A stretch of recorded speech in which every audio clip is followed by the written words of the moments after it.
Hello and welcome to the first episode of Gossip in Korea. At Gossip in Korea, we are reading real stories from real people who live in Korea and are now facing issues with their dating life, with friendships, and life in general. If you have any juicy stories, DM them to me on Instagram and you'll have a chance to get featured on the next episode. Now let's jump right into it. I got the stories on my phone. Next time, I'll print the stories out for you on a piece of paper so you look a little more professional. And make sure to grab a cup of tea because this story is going to be juicy. My Korean boyfriend disappeared. Is this normal?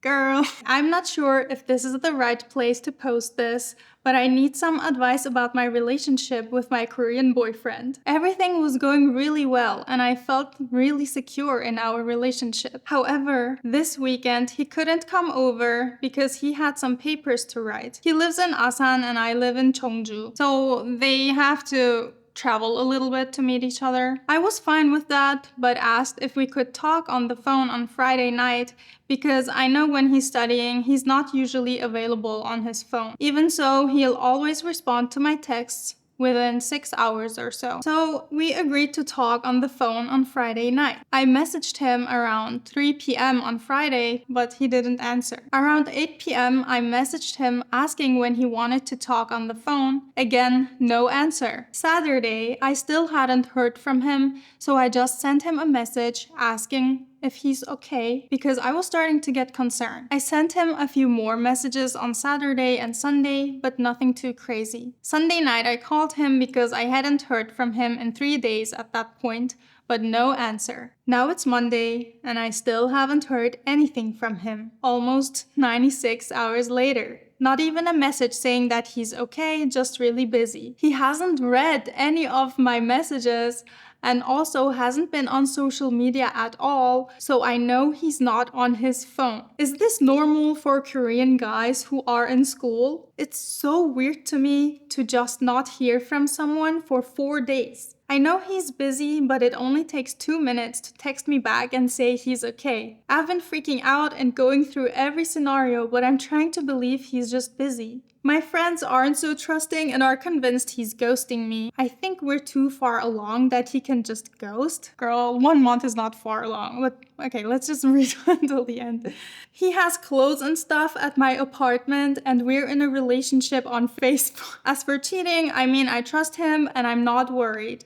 I'm more so worried that he's not okay or that something bad happened, but I have no idea how to make sure he's okay. My other friends are trying to convince me it's just a cultural difference because Koreans take studying so much more seriously than Americans do. Is it appropriate to keep texting him and asking if he's okay? I've sent him a total of about 8 messages since Friday and called once. If you're dating a Korean guy, do you have trouble getting a hold of them for days on end when they're busy with school? Am I overreacting? Should I be concerned? I don't think you're ever going to hear back from him. Ever. He's ghosting you, and this is his way of breaking up. I've had so many friends who've been in relationships with Korean guys, and they thought everything was going well, that they're in a happy, good, committed relationship, and suddenly their boyfriend was just gone. No breakup talk, no breakup text, just ghosting. So yeah, you can stop reaching out to him and try to heal.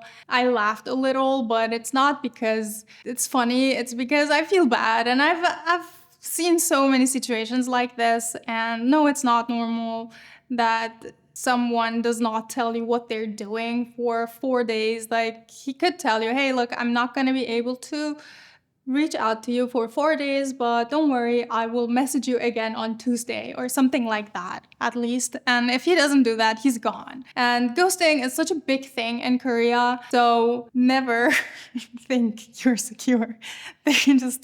They're gone. By the way, if you don't feel happy, if you feel stressed out and super anxious, don't ever just accept it because, oh, it's a cultural difference that my boyfriend is ignoring me for a whole week. No, it's not a cultural difference. It's just not a good relationship.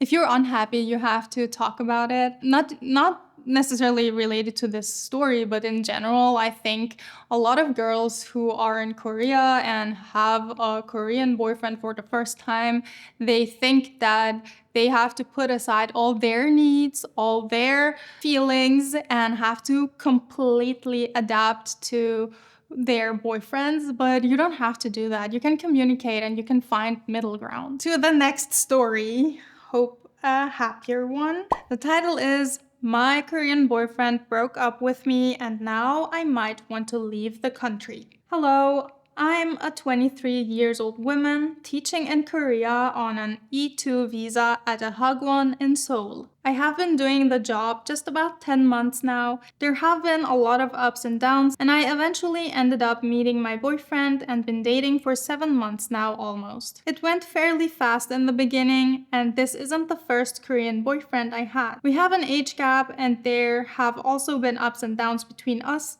but I was generally really happy to be with him and to get to see him. I want to know what the ups and downs are. I am currently on vacation from my hagwon, and I texted him that I missed him when he then suddenly sent a long message saying that we probably were not going to work out and that we should break up. At least he's better than the guy from earlier. At least he had the courtesy to let you know, I guess. Well, before my vacation, I had talked to him about signing another year at my school and what he thinks about that. I told him how stressful work was going to be now that it is summer camp after vacation, and for him to tell me now that he wants to break up, I guess it's making me question a lot about my life here. I do still enjoy a lot about Korea, but I guess I wonder if I should stay. He wasn't the sole reason for me deciding to sign another year, but he was certainly part of it. Yeah, that makes sense. A few of my friends from work are going to be leaving soon too, so I feel quite lonely and overwhelmed that all of this is happening. I don't necessarily want to go back to my home country either though. I left for college and studied abroad and moved here to work here, all because I wanted to leave my hometown. A lot of people never left, let alone tried living in another country. I don't have many friends back home now either, so it's quite lonely there for me too. I don't really want to give up on Korea. I've worked hard to get here and be here, and I do want to learn the language. But is it still worth it? I know I shouldn't question these things all because of a guy, but I was hoping for us to get to do a lot together. I had tried several dates with some guys, most of them being quite horrible, and I wondered if I would meet someone good. Then I met him and it was quite magical. I even met his parents, and his mother has been so kind and accepting of me. This is all just so hard, and I'm stuck in this position to make a decision on things soon because my original contract will end in a couple of months, and I don't have much time to look for another job without feeling rushed into signing a contract there before my visa will get cancelled. Any opinions? Okay, she's 23 years old. Just to remember her age, I think it's quite relevant to kind of judge the situation. After a breakup, especially in a foreign country, it's super easy to end up isolating yourself and to start doubting yourself and doubting your entire life in this country. As she said herself, she doesn't really want to give up her life in Korea. So I think that's her answer. If I was her, I would not leave the country because of this breakup. Because it's so easy to let yourself fall into loneliness, depending on how close you are with family back home. I would call my sisters and ask them to visit me because I'm going through a really hard time and cannot take time off from work. And I would hope that someone that I love from back home will have the chance to visit me here. And if you do have friends inside of Korea, then I would, of course, meet up with them, try to spend a lot of quality time with other people. You can also spend quality time with yourself, like take the KTX to whatever city. There are beaches in Korea where you can take a walk. You can also go on hikes. Try to just take care of yourself and try to give yourself a lot of love. She said they were together for 7 months. I think there are statistics that basically calculate how much time you need to get over a relationship based on how long you were together. I don't know if that's I guess that's maybe average numbers. Not sure what applies to 7 months. Probably also depends on how much you like them and on your circumstances in general. But pressuring yourself and rushing into decisions will not be a solution. I would try to work things out. I would try to give Korea another chance, because if you do end up moving back to your home country after a breakup, you might end up regretting it. These stories are sad. I knew that they would be sad because I picked them, but that's also the reason why I picked a feel-good story or a funny story for the end. The title is I Can't Stop Ordering Delivery. I've been living in Korea for about 3 months now, and I have been mainly surviving on delivery. I'm quite new to being an adult. I'm 22 years old, and I never really learned how to cook when growing up. I always figured that when I started living on my own, that I would teach myself how to cook real meals, not just cereal and very simple sandwiches. But I have found that after work, I am usually pretty exhausted and don't have the energy to put in the time and effort it takes to cook. Especially since I've never learned how, so it will probably take forever and taste mediocre. I also found that delivery is way too convenient in Korea, not to mention really cheap compared to the US. It's not breaking the bank or anything either, because even with ordering delivery, admittedly too often, I was able to save 1 million won of my paycheck. It's like $700. Does anyone have any advice for not just a newbie to Korea, but a newbie adult? I really would love to cook my own meals, but starting with almost no knowledge of cooking is so intimidating. I totally relate to this problem. I'm also a delivery addict. Honestly, if you live in Korea, there are so many convenient ways to start familiarizing yourself with cooking. I think at all major Korean markets, there are these meal kits. They include all ingredients you need for one specific dish and the exact right amount. It's super easy to cook with that. They're really nice. And once you've gotten used to these meal kits, you're probably gonna build the confidence to just cook from scratch. I'm saying this while I still know I'm gonna order delivery when I go back home. Yeah, delivery is so affordable in Korea though, because I have Coupang Eats and I'm a Coupang Wow member. So I pay a subscription of, I think, 4,000 won a month and have free delivery. And I can just order kimbap for like 4,000 won, which is like, yeah, $3 or whatever. It is really affordable, but I think cooking does feel nice. Like you feel like you're doing something for yourself as compared to ordering delivery. So I guess I should also start cooking. Yeah, and don't pressure yourself too much. You said you were able to save 1 million won, so I guess it's not that much money you're spending on delivery. Okay, we're gonna do the bonus story. I wasn't sure if I should read this story because it's so stupid, but we're gonna read it, okay? You'll understand what I mean. The title is Physical Attention and Korean Women. Hello, I'm a 27-year-old man in a relationship with a 32-year-old Korean woman. We've been together for almost 3 years, and from the beginning, I've had a reoccurring issue. My girlfriend never initiates intimacy or physical affection. This is my second relationship, and my first was also with a Korean woman who exhibited similar behavior, although she was extremely toxic and the relationship ended up hurting me a lot. This current relationship is very different, more mature and calm.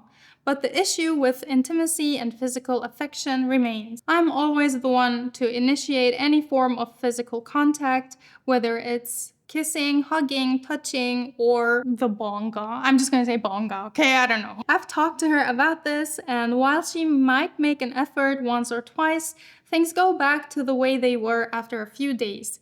Even when she does try to initiate intimacy, she simply asks, "Do you want to have intimacy?" In my culture, physical touch is a significant part of relationships, and as a man, I find intimacy to be important. If I don't initiate it, I know it won't happen. I'm not sure if this is a cultural issue or specific for my girlfriend. I understand that Korean culture generally involves less physical affection. Do you have any tips or advice on how to handle this situation? Is it cultural or not? My God.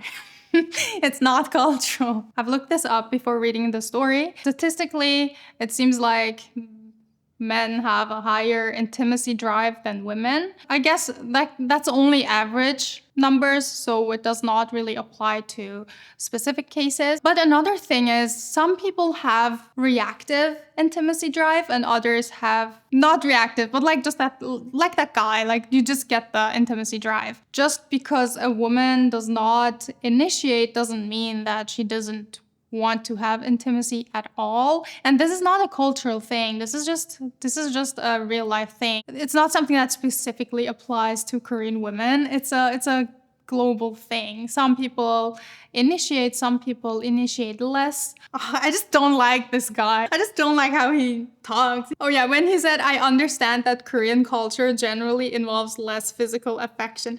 Do you think Koreans don't have intimacy? That's not a culture thing. That's just not true.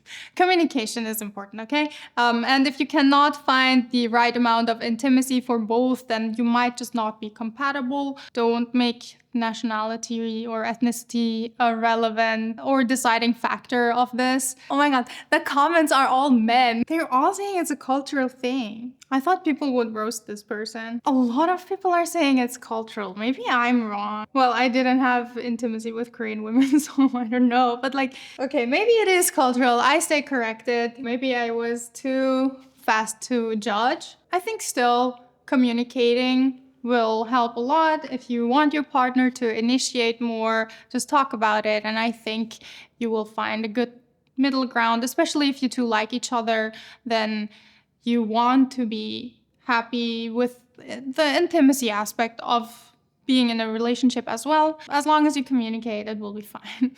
That's it for today's stories. Please let me know in the comments what you think about all these stories, what your pieces of advice would be. Also, let me know how you like this format. Like and subscribe if you enjoyed it. And if you have a fun story to share, please send it to me by DMs on Instagram. Here's my handle, and you might have a chance to be featured in the next episode. Today I was by myself, but I will call guests more often and we will read and react to your stories together. So I would be really happy to read what you guys have to say. Bye bye!